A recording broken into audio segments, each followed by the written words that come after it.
is a CBS News special report. This is Mike Wallace at the CBS Newsroom in New York.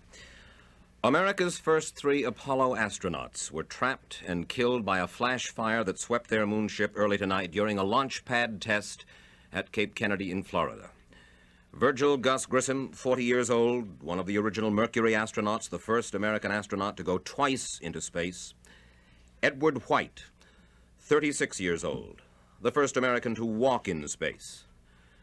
And rookie astronaut Roger Chaffee, 31 years old, training for his first space flight, Apollo 1, scheduled for February 21st.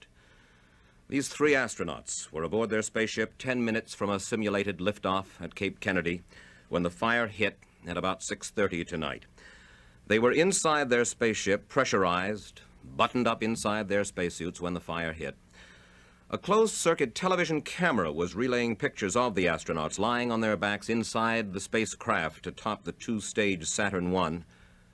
There was a flash, and that was it, according to a NASA spokesman watching the television screen in the blockhouse a few hundred yards away from Launch Pad 34.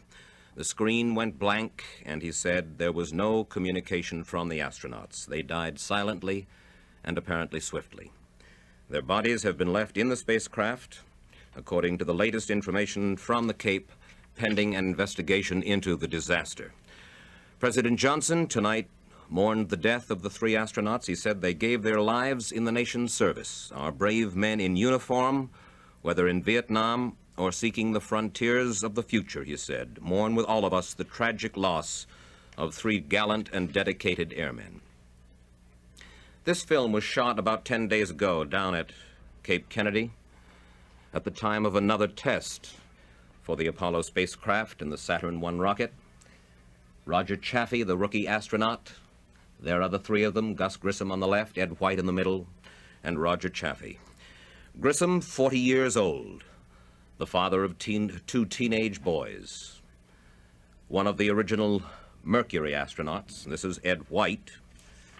And this Roger Chaffee, a lieutenant in the United States Navy, 31 years old, preparing for his first space flight. He was the rookie in the crew. Chaffee, born in Grand Rapids, Michigan. He was, like Gus Grissom, an engineering graduate of Purdue University, the father of 2 small children. Ed White, 36 years old, the father of 2 children, born of a military family in San Antonio, Texas, a graduate of West Point. And Gus Grissom from Indiana, a graduate of Purdue University. With me here in the CBS Newsroom is Robert Wussler, who is the executive editor of the CBS News Space Unit.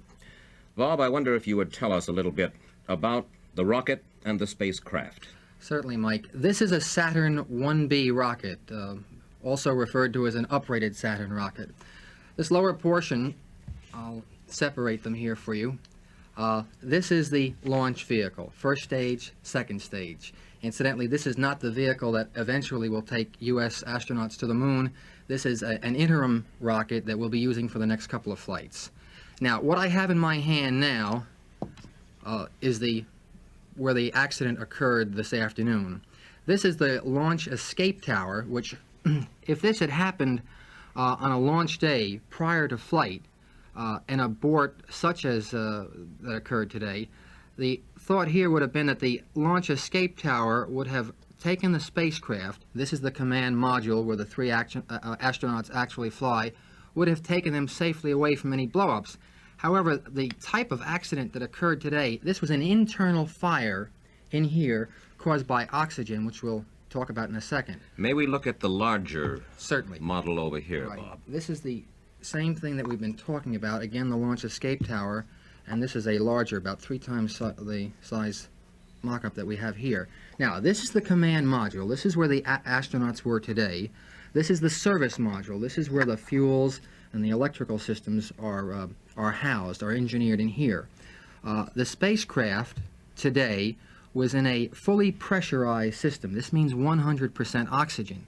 The speculation tonight, and again I must say it's speculation only, is that there was some electrical problem, possibly with some plastic wires or something of that nature, but this is speculation purely, that an electrical short circuit occurred, and of course I think everyone knows what would happen in the event of an electrical short circuit.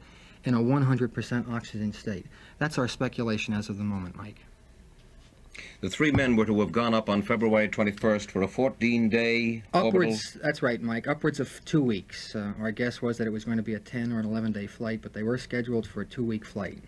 And the latest news from Cape Kennedy and from the Houston Manned Spacecraft Center is that the flight of Apollo 1 has now been postponed indefinitely. The hallmark of America's space program since the first Mercury launch, as all of us Americans know, has been its openness, a conscientious effort on the part of NASA to let the American people share in this incredible adventure. And so, among the regular preparations for each new space flight, beginning with Mercury through all of the Gemini series, and now with this one, Apollo 1, there have been a series of advance interviews with the astronauts involved.